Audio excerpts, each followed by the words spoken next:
நம பார்வதி பதையே ஹர ஹர மகாதேவா.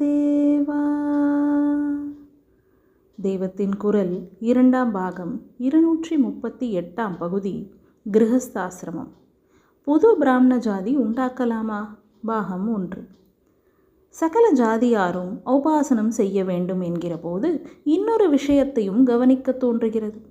ஔபாசனம் மட்டும் என்ன, அத்தியனம், காயத்ரி, யஜ்ஞம் ஆகிய எல்லாவற்றையுமே எல்லா ஜாதியாரும் பண்ணினால் என்ன என்று சில பேர் கேட்கிறார்கள்.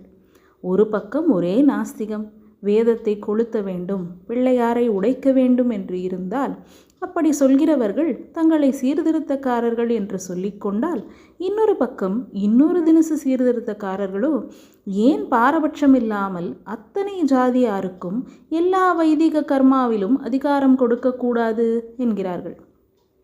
நான் பிராமணன் குட்டிச்சுவராக போனதாக திட்டுகிறேன் அல்லவா? இதையே ஒரு ஆதாரமாக தங்களுக்கு ஆதரவாக பிடித்து கொண்டு இவர்கள் பிராமணன் தானே தானும் கெட்டு மற்ற ஜாதிகளையும் கெடுத்து விட்டவன், அதனால் இப்போது மறுபடி வைதிகமான வழிகளை, வேத அத்தியனம் முதலானதுகளை உயிர்ப்பிக்கிற போது கடமையில் தப்பின பிராமண ஜாதிக்கு மட்டும் இவற்றில் ஏன் அதிகாரம் தர வேண்டும்? லோகக்ஷேமத்திற்காக வேதமும் வைதிக காரியமும் இருக்க வேண்டும் என்று நம்புகிற எந்த ஜாதியாரும் எல்லா ஜாதியாரும் இவற்றை மேற்கொண்டு அனுஷ்டிக்கும்படி பண்ணிவிட வேண்டும் என்று கட்சி பேசுகிறார்கள். எல்லோருக்கும் பூணூல் போடலாம், சகலருக்கும் வேதம் சொல்லிக் கொடுக்கலாம் என்கிறார்கள்.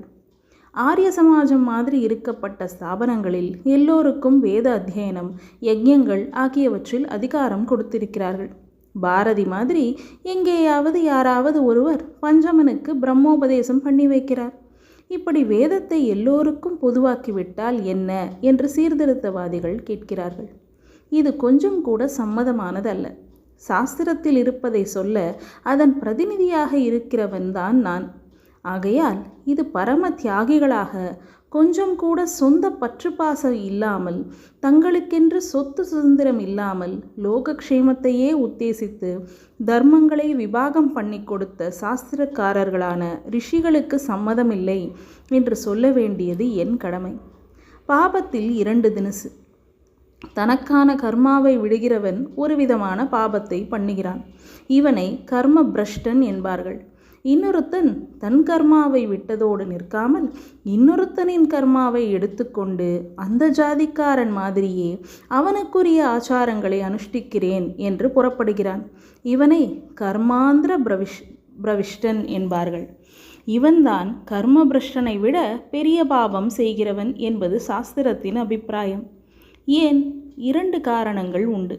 ஒன்று, தன் கர்மத்தை விட்டவன் வர்ண தர்மமே முழுக்க சரியில்லை என்று ஏதோ ஒரு கன்விக்ஷன், அதாவது மனசாட்சிப்படியான உறுதி ஏற்பட்டதால் அப்படி செய்தான் என்றாவது சமாதானம் சொல்லிவிடலாம்.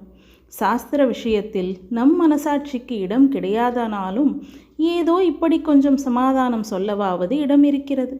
ஆனால் இன்னொருத்தனின் கர்மாவையும் அதற்கான ஆச்சார நியமங்களையும் எடுத்துக்கொள்கிறவன் என்ன நினைக்கிறான்? தனக்கு ஏற்பட்ட கர்மாவும் அதற்கான ஆச்சாரமும் தான் மட்டம், இன்னொன்று உசத்தி என்று நினைத்தே அதற்கு போகிறான். இப்படி கர்மாக்களுள் உயர்வு தாழ்வு நினைப்பது நவீன கால அபேதவாதத்துக்கும் இக்காலத்தில் டிக்னிட்டி ஆஃப் லேபர் என்பதற்கும் பொருந்தாது. பழங்கால சாஸ்திரவாதப்படியும் பொருந்தாது. வர்ண தர்மம் முழுதையும் தள்ளிவிடுகிற கர்ம பிரஷ்டன் ரிஷிகள் என்னவோ காலத்துக்கு ஒவ்வாமல் செய்துவிட்டார்கள் என்று தான் நினைக்கிறான். அவர்களை பக்ஷபாதிகள் என்று நினைக்கவில்லை. ஆனால் தன்னதை விட்டுவிட்டு இன்னொரு வர்ண தர்மத்தை எடுத்துக்கொள்கிறவனோ ரிஷிகளை பக்ஷபாதியாக்கி விடுகிறான். இவன் புதுசாக தழுவுகிற வர்ணமே ஆத்மஸ்ரேயஸ் தருவது, இவனுக்காக பாரம்பரியமாக ஏற்பட்ட வர்ணத்தில் அந்த பலன் இல்லை என்று நினைத்துதானே இவன் மாறுகிறான். அப்போது ரிஷிகள் வர்ண விபாகம் என்று பண்ணினதே வஞ்சனை என்றுதானே ஆகிறது. இதனால்தான் இவன் பண்ணுகிற பாவமே பெருசு என்பது. பிராமணர்கள் தவறிவிட்டார்கள், அதனால் புது பிராமணரை உண்டு பண்ணுவோம் என்றால் அது அவன் தர்மத்தை விட்டதால் நானும் என் தர்மத்தை விடுகிறேன் என்கிற பேச்சுதான். விடுவதோடு இல்லாமல் இன்னொன்றை எடுத்துக்கொள்வேன் என்கிற போது இன்னும் தப்பாகிறது. அத்தனை கர்மாவும் அகங்காரம் நசிப்பதற்குத்தான். நமக்கென்று சொந்தமாக விருப்பு வெறுப்பு இல்லாமல் ஈஸ்வர ஆக்ஞையானது வேத சாஸ்திரம் மூலமாக நமக்கு பிறப்பிலேயே எந்த தொழிலை கொடுத்ததோ அதை செய்வோம் என்ற அடக்கமும் வினயமும் தான் வர்ண தர்மத்திற்கு அஸ்திவாரம். அதன் மேல் நின்று கொண்டு ஒவ்வொருவனும் தனக்கான தொழிலில் சதா உழைக்கிற போது அகங்காரம் கரைகிறது.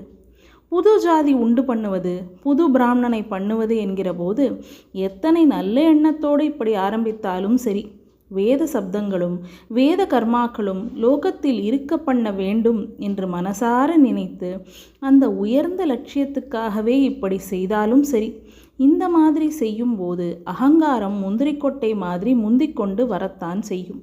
இது இரண்டாவது காரணம். ஒரு பக்கத்தில் இப்படி என்றால், இன்னொரு பக்கமோ என்னதான் சமத்துவம் பேசினாலும் பகுத்தறிவுவாதம் பண்ணினாலும் நாம் இதை பண்ணலாமா? பாரம்பரியமாக பண்ணி வந்தவர்கள் மாதிரி நம்மால் இந்த மந்திர உச்சாரணம் பண்ணியும் அனுஷ்டானங்களை பண்ணியும் பலம் பெற முடியுமா என்று ஒரு எண்ணம், அதாவது இன்ஃபீரியாரிட்டி காம்ப்ளெக்ஸ் உள்ளூர உதைத்து கொண்டுதான் இருக்கும். நம பார்வதி பதையே. ஹர ஹர மகா